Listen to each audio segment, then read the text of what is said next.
우리는 늘 하나님의 사랑 가운데 거하고 그 사랑으로 인하여 힘을 얻어서 오늘을 사는 저와 여러분들이 되었음을 믿습니다. 하나님께서 나를 사랑하신 그 사랑이 어떠함을 늘 생각하면서 감사함으로 하나님께 예배를 드릴 때 우리의 예배가 하나님이 받으시는 예배가 되는 것입니다. 오늘 또 오직 감사한 마음이 여러분의 마음에 충만하시기를 바라고, 또 이 시간 하나님께서 말씀을 통해서 저와 여러분들과 함께 하실 수 있기를 바랍니다. 오늘 우리는 로마서 1장 16절 17절에 있는 말씀을 함께 보았는데요, 이제 이 말씀을 중심해서 개혁을 위한 깨우침이라는 제목으로 말씀을 나눕니다. 역사적으로 한 시대와 그 제도의 변화는 사실 한 사람의 깨달음이 그 시작이 되는 경우가 많습니다. 그래서 우리 한 사람 한 사람이 참 중요한 것이지요. 내가 문제를 발견하고 깨닫는 대로 삶의 방향을 바꾸면 그것이 비록 지금은 작을지라도 그 작은 일이 나중에는 큰 변화를 가져오게 되는 것입니다. 이대로는 안 된다고 하는 인식과 깨달음이 공감대를 이루고, 그리고 차츰 확산되어서 결국은 변화될 수밖에 없는 결과를 가져오게 되는 것이죠. 어느 시대나 바로 그랬던 것입니다. 사실 오늘 우리가 다음 주에 종교개혁주의를 지켜야 함에도 이처럼 한 주 앞당겨서 우리가 종교개혁주의를 지키면서 하나님과 오늘 우리 모두가 함께 이 종교개혁의 의미가 어떠함을 하나님 앞에서 생각하면서 우리 모두 함께 날마다 개혁의 삶을 살아가는 저와 여러분들이 되어주시기를 바랍니다. 예수 그리스도를 믿고 따르는 기독교가 개혁교회, 개신교회라고 하는 교파를 새롭게 시작하게 된 것이 바로 종교개혁을 통해서 출발하게 되었던 것이죠. 이와 같은 종교개혁은요, 교권의 타락으로 이미 이대로는 안 된다는 사람들의 깨달음과 인식이 확산되어 가는 중에 그 공감대가 형성이 되었고, 카톨릭 수도사였던 마틴 루터가 독일에 있는 비텐베르크 성 교회의 정문에 95개 조의 반박문을 써 붙인 것이 그 시발점이 되어 불타올랐던 것입니다. 특히 그 당시 로마 바티칸 대성당의 신축을 계획하면서 막대한 재정이 필요했고요, 그 재정 확보를 위해서 고안해 낸 것이 바로 면죄부라고 하는 것이었습니다. 이 면죄부를 발행하여 판매하면서 이것을 사면 죄 문제가 해결되어 구원을 받는다고 하여서 면죄부 구입을 구원 티켓으로 판매했던 것입니다. 여러분, 이와 같은 면죄부 판매는요, 의식이 있는 사람들에게 구원에 대한 질문을 하게 만들었습니다. 과연 구원은 어떻게 받을 수가 있는가? 정말 면죄부를 사면 구원받을 수 있는 것인가? 아니면 수행이나 또는 고행으로 구원을 받을 수 있을까? 아니면 선행을 쌓으면 구원에 이룰 수 있을까? 계속 구원에 대해서 생각하고 또 생각하는 중에 오늘 우리가 읽은 이 본문 말씀이 루터에게 한 줄기 빛이 되어서 너무도 분명한 깨달음으로 다가와 구원에 대한 길이 바로 여기에 제시되어 있다는 것을 발견하게 되었던 것입니다. 여러분, 그래서 마틴 루터는 구원론을 왜곡시키고 있던 교황청을 향해서 다음과 같은 5가지의 분명한 신앙 고백을 할 수가 있었던 것이죠. 첫 번째는 오직 성경입니다. 솔라 스크립토라, 성경만이 진리요 최고의 권위라고 하는 것이죠. 그 당시 카톨릭은 성경의 권위를 우습게 여겼습니다. 교황의 권위가 훨씬 더 위였습니다. 그래서 성경을 알려고 애쓰지 않았고 성경을 가르치려고 하지도 않았습니다. 사제 정도는 되어야 성경을 접할 수가 있었던 상황입니다.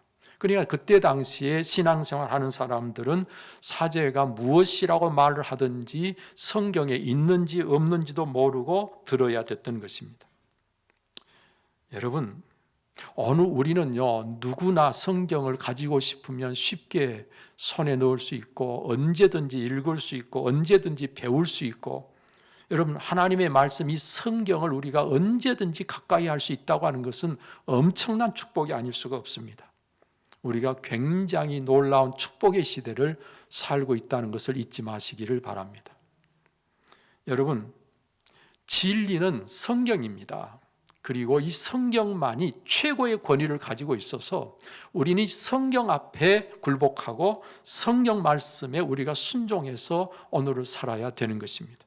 오직 성경. 두 번째로 고백하고 있는 내용은 오직 그리스도입니다. 솔라 크리스토스. 우리를 죄와 사망에서 구원할 분은 오직 예수 그리스도 한 분뿐이라는 것입니다. 예수님이 아니고서는 구원받을 길이 없다는 것입니다. 여러분, 그래서 구원을 받을 만한 다른 이름을 우리에게 주신 적이 없다고 성경은 아주 분명히 말씀해 주고 계시죠. 예수 그리스도만이 구원이시다. 세 번째로 고백하고 있는 내용은 오직 은혜입니다. 솔라 그라티아. 여러분, 오직 은혜, 다시 말하면 우리의 구원은 하나님의 전적인 은혜로 주어진다는 것이죠. 이는 우리가 무엇을 행해야 된다고 하는 율법적인 것과는 전적으로 다른 것입니다. 율법으로 구원받을 만한 자는 단 한 사람도 없습니다. 그러나 은혜로 하면, 자기가 원하지 않는 사람이 아니라면 누구든지 구원을 받을 수가 있는 것입니다. 그래서 은혜는 누구든지 구원을 받을 수 있는 것이라면 율법은 아무도 구원받을 수 없는 것입니다. 하나님은 어느 우리를 구원하실 때 은혜로, 그래서 구원은 오직 은혜입니다. 어느 우리가 구원받은 자로 이 세상을 산다고 하는 것은 오직 은혜 가운데 살아야 되는 것입니다. 네 번째로 강조하고 있는 것은 오직 믿음이죠. 솔라 피데. 여러분, 우리의 구원이 은혜로 주어질 때 그것을 받아들이는 것이 믿음이죠. 이 믿음만으로 구원에 이른다는 것입니다. 다른 어떤 것이 더 필요하지 않고 믿음으로만으로도 충분하다라는 것입니다. 로마 가톨릭은요, 믿음만으로 되는 게 아니고 믿음과 함께 행위도 함께 해야 된다. 그래서 믿음과 행위, 믿음 플러스 행위, 이것이 로마 천주교의 구원관입니다. 그런데 오늘 우리는 오직 믿음으로 구원을 받는다는 거예요. 행위는 믿음으로 구원을 받은 자의 삶은 구원받은 자로서 당연히 뒤따라 올 수밖에 없는 거죠. 그것은 구원의 조건이 될 수가 없다. 여러분, 구원은 오직 믿음으로 받는 거예요. 만약에 행위가 조건이 되면 구원받을 수 있는 사람은 단 한 사람도 없는 거예요. 여러분, 그래서 우리가 구원받는 것은 하나님의 은혜, 그리고 우리가 그 은혜를 받아들이는 믿음, 은혜는 선물이라면 구원은 그 선물을 받는 손, 그래서 구원을 선물로 은혜로 주실 때 우리는 그 은혜를 선물로 받는 것이 믿음이다, 그 말이에요. 이 두 가지로 구원이 이루어지는 것입니다. 자기가 구원받기 싫어서 안 받겠다고 해서 안 받는 사람이야 어쩔 수 없지만, 하나님이 주신 선물을 받아만 들이면 오늘 그 선물은 나의 것이 되는 것이죠. 여러분, 그래서 오직 은혜, 오직 믿음인 것입니다. 마지막 다섯 번째로 오직 하나님께만 영광입니다. 여러분, 오직 하나님께만 영광을 돌리도록 하나님은 우리를 구원해 주신 거예요. 솔리 데오 글로리아. 우리의 구원의 목적이 하나님께 영광을 돌리는 데 있다, 그 말입니다. 여러분, 하나님께서 우리를 구원하시기 위해서 엄청난 값을 지불했어요. 예수 그리스도께서 그 보혈을 쏟으시면서 예수님 자기의 생명을 주어서 우리를 구원해 주셨는데, 그 구원받은 사람이 또다시 아무렇게나 자기 만족, 자기 욕심을 채우기 위해서 자기 좋을 대로 세상을 산다면 그런 구원을 하나님께서 값을 지불해서 하실 이유가 없잖아요. 오늘 우리가 구원받은 구원의 목적, 하나님께서 우리를 구원하신 목적이 뭔고 하니, 오늘 우리가 하나님께만 영광을 돌리는 삶을 살게 하려고 우리를 구원해 주신 것입니다. 맹목적으로 우리를 구원하신 것이 아니다 그 말입니다. 우리의 존재 이유가 바로 하나님의 영광을 위한 것임을 우리에게 깨우쳐주고 있는 것입니다. 여러분, 이렇게 구원은요, 면죄부를 사야 받는 것이 아니고 인간의 행위로 쟁취하는 것도 아니고 오직 하나님의 은혜로 성경에 계시된 예수 그리스도를 믿어야 하는데, 그 구원의 목적은 바로 하나님께 영광을 돌리는 것이다 라는 것을 특별히 마틴 루터가 확실하게 정리해 준 것입니다. 여러분, 이렇게 종교개혁의 내용을 들여다보면서 오늘 저와 여러분들은 이 5가지를 절대로 잊어버리면 안 됩니다. 첫 번째는 뭐라고요? 오직 성경, 오직 성경. 두 번째는 뭐요? 오직 예수 그리스도, 예수 그리스도. 세 번째는 뭐요? 오직 은혜, 하나님의 은혜. 네 번째는 뭐요? 오직 믿음. 다섯 번째는 뭐요? 오직 하나님께만 영광, 오직 하나님께 영광. 이것이 구원의 목적이다 그랬어요. 여러분, 이렇게 보면 종교개혁 이전에 사실은 신앙개혁이었다고 할 수 있습니다. 신앙개혁이었죠. 이 개혁은 사실 진리 수호 운동이었고 본질로 돌아가는 운동이었습니다. 하나님을 하나님 되게 하고 성경을 성경 되게 하고 성도는 성도 되게 하고 교회는 교회 되게 하는 운동이었습니다. 여러분, 그리고 이와 같은 개혁은 그때 시작이 되어 이미 끝난 것이 아니라 주님 오실 때까지 계속되어야 할 일이 바로 이 개혁이라고 하는 것입니다. 왜 그래요? 우리의 삶은 시간이 흐르면서, 세월이 흐르면서 나도 모르는 사이에 변질되기 쉽고 나도 모르는 사이에 때가 끼고 먼지가 묻고, 그러면서 오늘 우리는 계속 개혁이 필요한 존재가 아닐 수 없다 그 말입니다. 그래서 날마다 새로워져야 하고 해마다 개혁되어야 하는 것입니다. 오늘의 나의 신앙생활은, 그리고 우리 교회는 어떤가요? 본질에서 멀어지고 있는 것은 없는가요? 성경의 권위를 인정하고 그 모든 판단의 기준을 성경 말씀에 두고 오늘을 살아가고 계십니까? 우리의 신앙과 행위에 성경 말씀이 정확무오한 법칙이 되고 있나요? 나의 구원이 하나님의 은혜로 주어지고 오직 믿음으로 그것을 누리게 된다는 것을 따름으로 그 외에 다른 모든 것으로부터 자유함을 누리고 있습니까? 그 구원이 하나님의 영광을 위한 삶으로 그 목적에 부합하게 오늘을 살아가고 계시냔 말이죠. 나는 날마다 새로워지고 있나요? 처음 사랑과 처음 선포된 복음과 그 본질로 돌아가는 개혁이 해마다 계속되고 있나요? 오늘 이와 같은 질문들에 대해서 저와 여러분들은 분명한 답을 할 수 있어야 되는 것입니다. 여러분, 오늘 본문 성경은요, 우리에게 이 복음에 대한 우리의 태도와 반응, 그리고 그 역할에 대해서 어떠해야 하는가를 바울 자신의 고백과 그 증언을 통해서 알게 해주고 계십니다. 오늘의 성경 본문 말씀을 좀 더 잘 이해할 수 있도록 돕기 위해서 오늘 이 본문의 말씀을 공동 번역에서는 어떻게 번역해 놓고 있는지, 아니면 쉬운 성경에서는 또 어떻게 번역해 놓고 있는지를 한번 먼저 볼 수 있기를 바랍니다. 어느 성경의 복음에는 하나님의 의가 나타나서 믿음으로 믿음에 이르게 하나니 기록된 바 오직 의인은 믿음으로 말미암아 살리라 함과 같으니라. 이 말이 도대체 무슨 말인가 얼른 이해가 잘 안 되는 분들이 많으실 거예요. 그래서 공동 번역에서는 뭐라고 이야기하고 있는가 보십시다. 나는 그 복음을 부끄럽게 여기지 않습니다. 복음은 먼저 유대인들에게 그리고 이방인들에게까지 믿는 사람이면 누구에게나 구원을 가져다 주는 하나님의 능력입니다. 복음은 하나님께서 인간을 당신과 올바른 관계에 놓아주시는 길을 보여주십니다. 인간은 오직 믿음을 통해서 하나님과의 올바른 관계를 가지게 됩니다. 성서에도 믿음을 통해서 하느님과 올바른 관계를 가지게 된 사람은 살 것이다 라고 하지 않았습니까? 이것이 공동번역의 로마서 1장 16절 17절의 말씀이죠. 여기서 하나님의 의가 나타났다 그렇게 말씀하고 있는 것을, 하나님께서 인간을 당신과 올바른 관계에 놓아주시는 길을 보여주십니다. 그렇게 풀었어요. 조금 이해가 더 쉽죠. 그러면 이 말씀을 쉬운 성경에서는 어떻게 풀고 있는가 봅시다. 나는 복음을 부끄러워하지 않습니다. 그것은 이 복음이 유대인으로부터 시작해서 이방인들에게 이르기까지 모든 믿는 사람을 구원에 이르게 하는 하나님의 능력이기 때문입니다. 하나님께서 주시는 의가 복음에 계시되어 있습니다.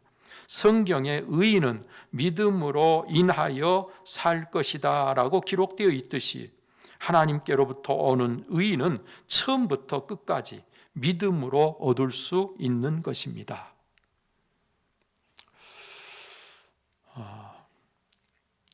오늘 본문을 통해서 우리가 깨닫고 우리의 삶 속에 적용해야 될 것이 무엇인가? 먼저 구원의 길을 알게 하는 복음은요, 부끄러운 것이 아니라는 것이죠. 아니, 너무너무 오히려 자랑스러운 것입니다.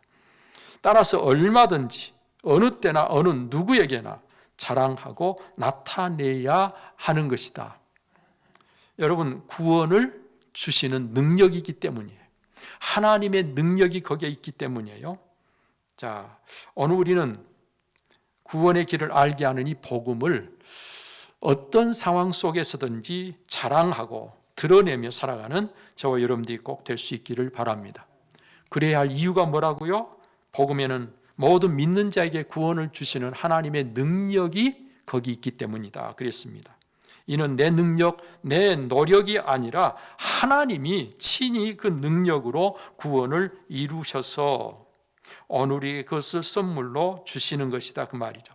따라서 우리는 나라고 하는 존재가 누구인가가 아무 중요성이 없습니다. 내가 어떤 사람인가 별 상관이 없습니다. 하나님이 구원을 주시는 것을 받느냐 받지 않느냐가 가장 중요한 것입니다. 오늘 우리는 우리 자신을 부인하고 나를 온전히 우리 주님의 손에 맡겨버릴 수 있는 저와 여러분들 꼭 되시기를 바랍니다. 구원을 위해서는요, 나라고 하는 존재가 자꾸 머리를 들면 안 됩니다. 내가 원하는 것, 내가 바라는 것, 내가 찾는 것, 내가 주장하는 것, 내가 원하는 것, 그것이 하나님 앞에서 먼저가 되거나 그것이 강조되면 우리는 하나님이 원하는 내가 될 수가 없어요. 따라서 나를 부인하는 것이, 나를 십자가에 못 박는 것이죠. 그리고 나는 하나님이 원하시는 내가 돼야 되는 것입니다. 하나님이 끄는 대로 내가 따라가야 되는 것입니다. 물에 빠진 사람이요, 살려고 발버둥 치면 자꾸 물속에 들어가게 돼 있어요. 내가 힘을 쓰면 몸에 내가 힘이 들어가면 물속에 자꾸 들어가게 돼 있고, 내 몸에 힘을 빼야만 물이 나를 띄워주게 돼 있어요. 자, 그래서 살려고 발버둥 치는 사람이 힘이 빠져가지고 완전히 퍼져버렸을 때, 아무 힘도 쓰지 못하고 퍼져버렸을 때 사람이 물에 떠오르게 되고, 그리고 그 사람을 그냥 아무나 잡아 끌어서 땡기면 따라와서 구원을 받을 수가 있는 것이죠. 오늘 저와 여러분들의 구원은요, 내가 힘써서 받는 게 결코 아니고 내 힘을 다 빼버려야 하나님께서 나를 이끌어서 구원받게 해주신다는 것을 아시기를 바랍니다. 여러분, 복음에는 또 하나님의 의가 계시되었다 그랬어요. 하나님의 의, 하나님의 의로우심이 복음에 계시됐어요. 누구를 통해서? 예수 그리스도를 통해서. 계시됐단 말은 우리에게 드러내 보여주셨다고 말이죠. 하나님의 의로우심을 예수 그리스도를 통해서 우리에게 드러내서 보여주셨어요. 그러면 그 일이, 그 사건이 무엇인가 하니 바로 십자가와 부활입니다. 여러분, 예수님께서 우리의 죄를 대신 짊어지시고 십자가에 죽으셨어요. 그 말은 무슨 말인가 하니 하나님은 의로우시기 때문에 죄가 있는 자에게는 반드시 그 죄값을 치르게 하신다는 것을 예수님의 십자가를 통해서 보여주신 거예요. 아들이라 할지라도 죄를 가지고 있으면 십자가를 져야 된다. 죽어야 된다. 아들이라도. 그게 하나님의 의로우심이에요. 아들이기 때문에 그냥 눈 감아주고 봐주고 그런 게 없단 말이에요. 아들이라도 죄를 짊어지고 있다면 죄값을 치러야 되는 거예요.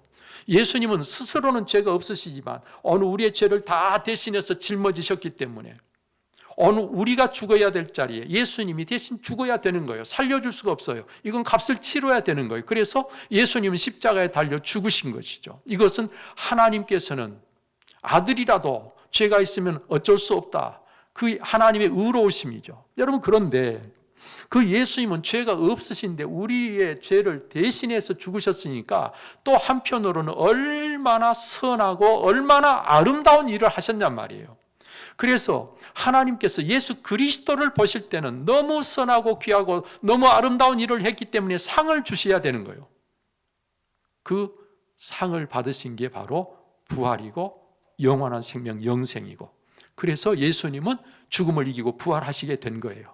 그러니까 십자가를 봐도 하나님이 의로우신 거고 예수님의 부활을 봐도 하나님이 의로우신 거예요. 어느 쪽으로 봐도 하나님은 의로우시다. 그래서 복음에는 하나님의 의가 나타났다. 누구를 통해서? 예수 그리스도를 통해서 나타났다. 우리는 그것을 믿으면, 그것을 받아들이면 하나님의 그 의로우심이 나의 의로움이 돼서 내가 그 의로움을 가지고 하나님 앞에 살 수 있게 된 것이다. 여러분, 하나님 앞에 사는 자는 의로워야 됩니다. 죄가 있는 자는 하나님과 함께 살 수가 없습니다. 그래서 죄가 있는 자는 망하고 죄가 있는 자는 사망에 이르게 됩니다.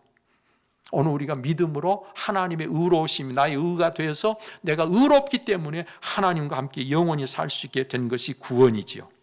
따라서 우리는 우리의 자신을 자랑할 것이 전혀 없습니다. 내가 한 것이 아니라 예수 그리스도께서 하셨기 때문입니다. 오직 예수님만을 자랑하는 저와 여러분들이 되어야 하는 것이죠.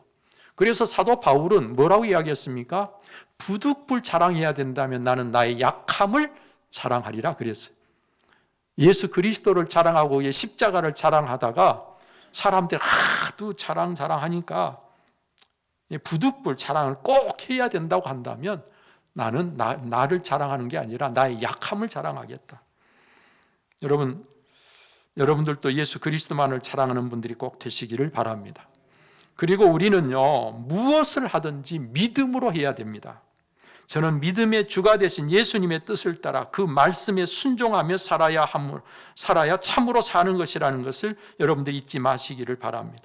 왜요? 믿음으로 하지 아니하는 모든 것은요, 다 죄입니다. 믿음을 따라 하지 않는 것은 죄다. 로마서 14장 23절에 분명히 말씀하고 계십니다.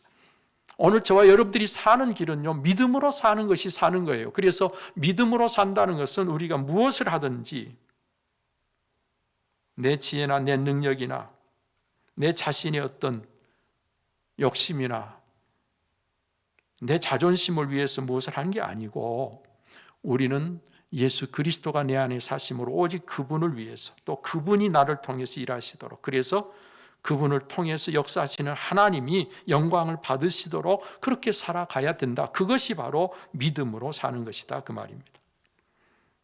저는 지금 이 시간 우리 각 사람이 말씀을 통해서 깨닫는 대로 생각과 의식을 새롭게 하여서 삶을 조금씩이라도 바꾸어 간다면 여러분들은 개혁자가 될 수 있습니다. 개혁은 다른 무엇을 바꾸기 전에 나부터 달라져야 되는 것이죠. 그것이 지금은 매우 미미한 일로 보일 수 있지만 그 나중은 얼마나 놀라운 일들로 나타나게 될지 아무도 모르는 것입니다. 저는 여러분들이 이렇게 지금 여러분 자신을 통해서 개혁에 함께 참여하는 여러분들이 꼭 되시기를 바랍니다. 사랑하는 여러분들이요, 이제 이미 시작된 개혁이 나로 인해서 멈춰지지 않고 더욱 힘있게 전개될 수 있도록 자신의 변화에 힘쓰고 제도나 여러 규범들의 변화를 도모하면서 하나님께 영광 되도록 오늘을 사는 여러분 꼭 되시기를 바랍니다. 그러면 여러분들도 하나님의 영광에 이르게 될 것입니다. 기도하겠습니다. 살아계셔서 역사하시는 아버지 하나님, 오늘도 하나님께서 우리에게 말씀을 통해서 깨우쳐 주신 말씀들이 우리의 삶을 변화시키는 능력이 되기를 원합니다. 하나님, 오직 성경, 오직 그리스도, 오직 은혜, 오직 믿음, 오직 하나님께 영광을 우리가 마음속에 새기고 오늘도 여전히 우리는 이렇게 분명한 태도와 자세를 가지고 살아갈 수 있도록 우리의 믿음을 온전케 하여 주옵소서. 세상 속에서 오늘 우리가 날마다 살아가는 중에 나도 모르게 나태해지고 게을러지고 나도 모르는 중에 세상에 물들어서 오늘 우리의 삶이 잘못되어 갈 때 오늘 이 개혁주의를 통해서 우리의 신앙이 개혁되고 우리의 삶이 개혁되고 우리의 삶의 모든 제도가 개혁되는 축복의 역사가 있게 하여 주셔서 하나님이 원하시는 우리가 되고 하나님이 원하시는 이 사회가 되게 하여 주옵소서.